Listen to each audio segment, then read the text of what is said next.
In December 2022, the Japanese government made one of the boldest moves regarding its national defense in over 60 years. According to official Japanese government documents, the country is now seeking offensive weapons to perform a counter-strike capability specifically to retaliate against Chinese ballistic missiles. Around that same time, a Japanese defense expert was asked what the top 3 security issues were for Japan, and he responded, numbers 1, 2, and 3 were China. But why exactly is Japan preparing for a war against China? War against the regional hegemon is much more likely than you might think. Before diving too deeply into why Japan is preparing for war, one must first understand the significance of what Japan is doing now. After World War II, the United States and the Japanese government agreed Japan could not seek war as a matter of national policy. However, immediate post-war governments interpreted these rules as meaning that though they could not obtain offensive capabilities, they could create a military centered around self-defense. Because of this, the Japanese military does not use standard terminologies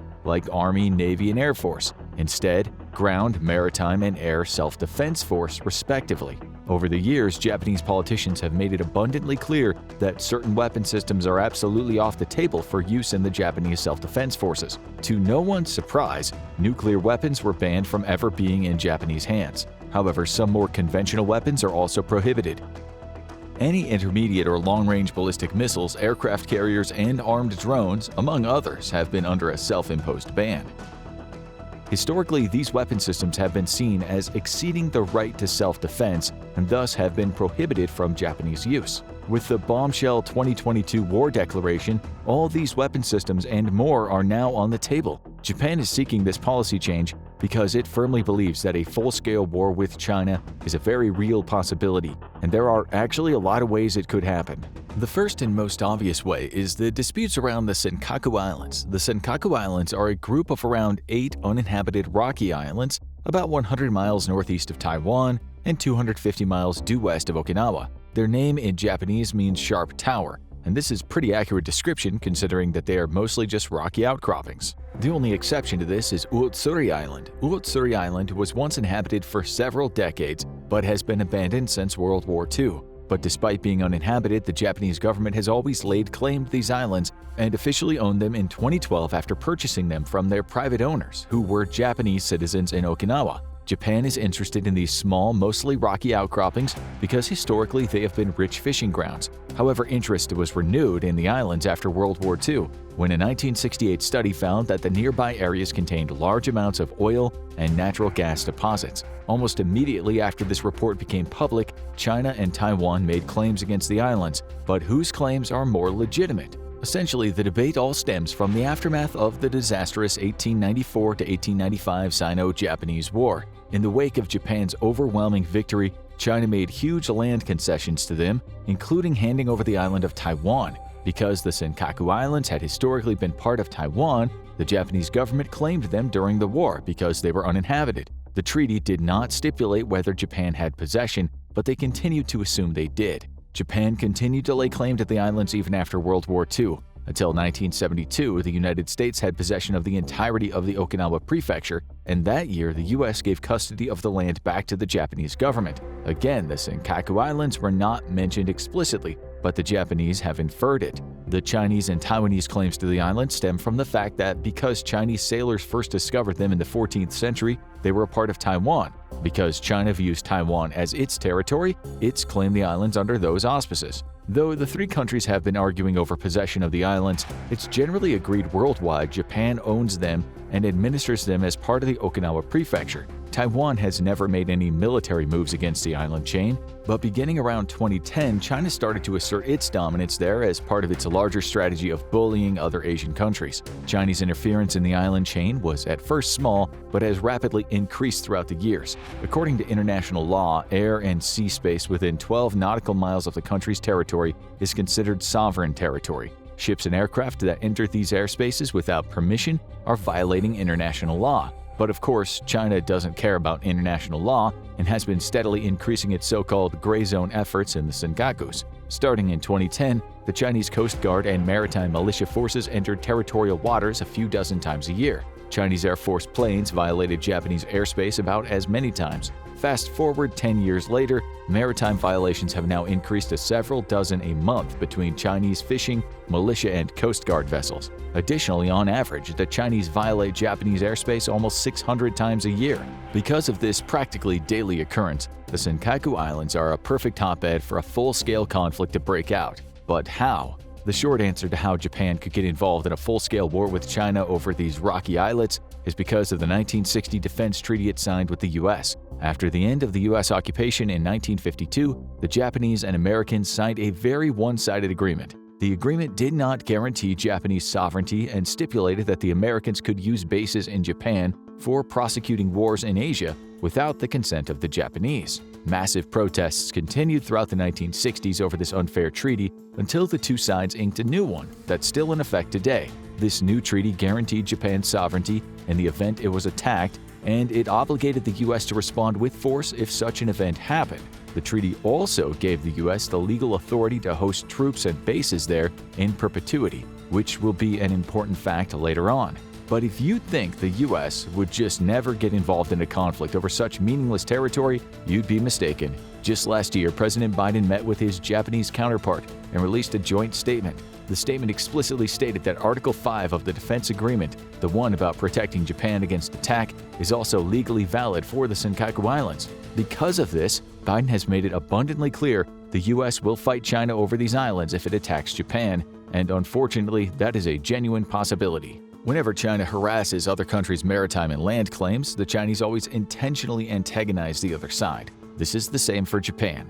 Often, fleets of maritime militia units masquerading as fishermen swarm contested waters. Once there, they'll fish in clear violation of international law. After local police or Coast Guard forces come to arrest them, they'll sometimes attack them, but most of the time, they'll have the Chinese Coast Guard or even the Navy assist them.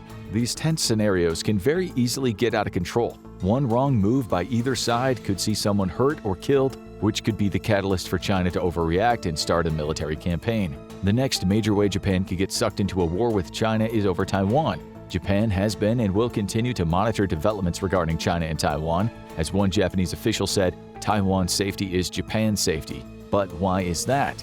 The most obvious reason to outsiders would be the domino effect. If China's allowed to take Taiwan by force, what about the Senkaku Islands? What about Okinawa or other Japanese islands? What would Chinese forces be emboldened to do next? These are questions the Japanese ask themselves almost daily. They have an extreme fear that China will not stop with Taiwan and would continue to conquer territory throughout Asia. However, Japan's major problem in fighting a war with China over Taiwan is its legal justification for doing it. The Japanese Constitution and 1960 Defense Treaty make it abundantly clear Japan can only use its military to defend Japan, but this does leave some wiggle room for interpretation. For example, there are about 20,000 Japanese citizens living in Taiwan. An unprovoked full-scale invasion of Taiwan would certainly cause massive civilian casualties, and it's highly likely large numbers of Japanese citizens would be among them. Though this exact question has not been answered publicly as to whether or not it would constitute an attack on Japan, it is highly likely with current public opinion in Japan against China, there would be support for military intervention. But even if Japan does not at first want to get involved militarily, there is a real chance it could get sucked in because of its defense pact. According to war games done in the U.S., if China tried to invade Taiwan and faced a united American, Japanese, and Taiwanese coalition, the coalition would win every time, albeit suffering heavy casualties. Whenever the wargamers removed Japan as a player, it became a toss-up as to whether Taiwan and America alone would defeat China. When they removed the possibility of not having basing access in Japan, the U.S. and Taiwan lost every time. These war games underscore just how important Japan would be in a potential China-Taiwan conflict. Even if they do not outright participate in the fighting, the dozens of U.S. bases and around 50,000 U.S. service members pre-positioned there would be vital to winning the war. Because of the treaty, the U.S. is guaranteed basing rights in Japan, something we doubt will change anytime soon. Because of this, the U.S. would likely continue using bases in Japan to prosecute the defense of Taiwan. And because of this, Japan could get sucked into a war with China whether the country wanted to or not. Likely, China would not honor Japanese sovereignty and view American bases in Japan as lawful targets, and as such, they would probably launch a massive series of missiles and cyber attacks against them. Since Chinese missiles are now raining down on Japan, the government would then be obligated to get involved in the war. Of course, this theory is predicated on Japan being reluctant to enter a war with China. According to most predictions, if a full-scale war between the US and China popped off over Taiwan, Japan would be an active participant for a few reasons. First, as stated earlier, Japan ties Taiwan's territorial integrity to its own. Because almost 90% of the public view China as a threat, there would probably be massive support for a conventional conflict. Secondly, as war games have shown that Japan's involvement in the war would be absolutely vital to the US, there would likely be some secret concessions. This was true throughout the Cold War when both sides made secret concessions about the defense pact to avoid making public admissions in violation of Japanese law, such as giving the US permission to have nuclear weapons in the country. As far as anyone knows, the US and Japan could have continued to make secret treaties that guaranteed Japanese support in a US-China war over Taiwan. While these two scenarios are the most likely ways Japan could face down China in a full-scale war, there are two other less likely but equally dangerous scenarios. The first of these involves the dispute between Japan and Russia over what Japan calls the Northern Territories. Looking at a map of Japan, one will see that due north of Japan's northernmost island of Hokkaido, there is a string of islands. These are islands known as the Kuril Islands, and most of them have been part of Russia for centuries except for 4. During the 1850s, Russia and Japan signed an agreement that guaranteed Japan's sovereignty over the 4 southernmost islands closest to Hokkaido. These islands, Habomai, Shikotan, Kunashir, and Itorofu, are pretty rocky, but the 2 largest, Kunashir and Itorofu, are fairly large islands that each support a population of around 7,000 people. These islands came under Russian control in the dying days of World War II. At the Yalta Conference in February 1945, the Allies promised the Soviet Union they could take the entirety of the Kuril Islands as one of the concessions for declaring war against Japan once Germany had been defeated. As promised, 4 months after Germany surrendered, over 1 million Soviet troops poured into Manchuria. The invasion went better than anything the Soviets could have hoped for, inflicting tens of thousands of casualties, capturing hundreds of thousands of soldiers, and advancing hundreds of kilometers in just a few weeks made Stalin and his cronies optimistic. They had hoped that they could retake the southern half of Sakhalin Island, lost in the disastrous 1905 war against Japan, and take over the remaining Kuril Islands not in Soviet hands. However, Stalin was worried he would not have enough time before Japan surrendered, since he feared his forces would be bogged down in China. With the rapid collapse of the Japanese resistance in China, he felt emboldened to carry out his land grab before Japan surrendered. Starting with Sakhalin several days after Manchuria's invasion, they quickly overran Japanese defenders. Once Sakhalin was secured, Soviet troops launched an amphibious invasion of the northern Japanese territories a week after the atomic bombs fell on Hiroshima and Nagasaki. These troops continued fighting up until the Japanese surrendered on September 2nd. Even though Stalin had achieved all his immediate land grab aims, he still had his eyes set on bigger prizes. Stalin had planned that once his forces secured the northern territories, they would launch a full-scale invasion of Hokkaido Island within 2 weeks. Fortunately for the Japanese, not only had Stalin run out of time, but his plan had been met with stern disapproval from Western allies. Even though the northern territories had never been under foreign control, Russia refused to hand them over after Japan's surrender. In fact, because of their continued occupation, Russia and Japan have never signed a formal peace treaty ending the war, though they did sign an agreement in 1956 ending the state of war between the two nations. The islands have been a very bitter point of contention between the two countries to this day.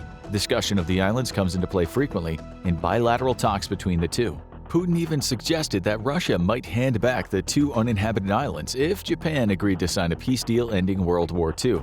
But just like anything Putin says, he lied and made no actual guarantees, only saying that Russia would consider it. This was met with great public disapproval in Japan, and the talks collapsed. For Russia's part, they are objectively much less provocative toward Japan, at least publicly. Though Russia has militarized the islands in recent years, fewer personnel are there than when the Soviet Union was in control, but that still has not stopped Russia from provoking Japan and making threatening statements. Besides moving weapon systems to the island that could strike well within the Japanese mainland, Russia regularly holds military drills there to antagonize Japan. Not only that, but the Russians also conduct overflight patrols in coordination with Chinese military aircraft over both the Senkaku and Kuril Islands. Russia has directly threatened Japan in the last year after it invaded Ukraine when it promised retaliatory measures if Japan continued joint drills with the US in the East China Sea. But perhaps the greatest provocation is what Russia did in private. Authenticated documents and emails released by an FSB whistleblower, the Russian equivalent of the KGB, after Russia's invasion showed that Japan could have been Ukraine. The documents, which were believed to be genuine by numerous ex-FSB officials hiding in exile, paint a very dark picture. The emails detailed that the FSB had actually been tasked with coming up with a plan for a limited-scale war against Japan. Details of the plan are hard to find, but it was supposed to take place in August 2021, probably to coincide with the anniversaries of their August 1945 campaigns. The FSB insider stated that FSB officials asked him to prepare the information space should Putin attack Japan. He pointed out to the unannounced disclosure of highly classified KGB documents about alleged Japanese abuses in World War II. According to the defector, he was surprised Putin had decided to invade Ukraine, since they had been doing all the prep work for an attack in Japan. But even if Russia changes course and does not attack Japan in some way, how would that war involve China? The first and most obvious way would be Chinese-Russian cooperability. Not that unlikely, as the two nations conduct joint military drills frequently. If Russia decided to attack Japan under the auspices of military drills, as it did in Ukraine, Japan could see China as a lawful belligerent. Another way China could get sucked into a Japanese-Russian conflict, though, is a proliferation of dual-use military parts. Due to punishing sanctions from around the world, Russia cannot get any of the Western-made parts it needs for its war machine. Everything from missiles to tank sites and drones all contained parts and pieces once obtained from the West. There's an increasing body of evidence that shows China is, at least indirectly, through third parties, and at worst directly supplying aid to Russia in the form of these dual-use parts. These parts could be just simple components or entire systems, such as a computer. The circuitry inside the computer could be sold in retail stores, but it could also be used in constructing a missile. The proliferation of these kinds of parts muddy the water of China's involvement in Ukraine and show just how close the two countries are getting. Due to increasing casualties and equipment losses, Russia will likely continue relying on China for years to come. It's not a stretch of the imagination for Japan to blame China if, let's say, a drone sent by Russia attacks Japan and they find out the components of the drone were of Chinese origin. Perhaps the most dangerous scenario for Japan would be a formal military alliance between Russia and China regarding each other's illegal land claims. Of course, this too is purely speculation, but if later down the line China and Russia begin more direct military partnerships over Ukraine and Taiwan, they could be obligated to assist one another in a war. If that were to happen, Chinese forces might be the main adversary in a Northern Territories dispute, considering that 97% of the Russian army is tied up in Ukraine. While Russian Far East forces could provide token support, a deeper alliance between Russia and China could potentially involve the Chinese shouldering the bulk of a Russian-Japan conflict. The last possible scenario that could involve Japan getting into a full-scale war with China, though, is through North Korea. As everybody probably knows, North Korea is a pariah state who does pretty much whatever it wants to ensure the survival of its regime. With the exception of South Korea, Japan has bore the brunt of the North Korean intimidation, a fact that could push it to war with Japan and could get China involved. Since 1984, North Korea has carried out 146 ballistic missile tests. However, since 2011, when Kim Jong-un took over, the country has carried out 111 of those tests as of the making of this video. The accelerated nature of these tests and exponential leaps in North Korean missile and nuclear technology have made Japan frightened of the Hermit Kingdom. Over the years, North Korean missiles regularly fly into Japanese waters and sometimes even have flown over the country. This has created such a concern that the Japanese government has an alert system in place to order civilians to shelter if it deems missiles are going to fall too close. The North Korean missile threat is also why both the U.S. Army and Navy provide a robust ballistic missile defense network for Japan. A war between Japan and North Korea could ignite if one of these missiles were to strike the Japanese home islands, a real possibility due to the frequency of the tests. If that were to happen, Japan would most certainly retaliate in kind against North Korea, which would likely balloon into a full-scale conflict. During the course of the conflict, China would inevitably be involved either way. If North Korea would start losing, the Chinese would come in and save the Kim regime. If the North Koreans were winning, they would get involved to prevent the U.S. from using nuclear weapons and solidify the regime gains on the peninsula. But an attack by North Korea could happen during a Taiwan conflict too. North Korea has repeatedly threatened military action against Japan if it involved itself in a war against China over Taiwan. As stated earlier, Japan is very likely to be involved in such a conflict either way. As a result, North Korea might very well carry out its threats and shoot missiles at Japan. This would, in turn, suck Japan into a conflict with North Korea and eventually China. Now watch China's World War III plan or check out India versus China, who would win? Army military comparison.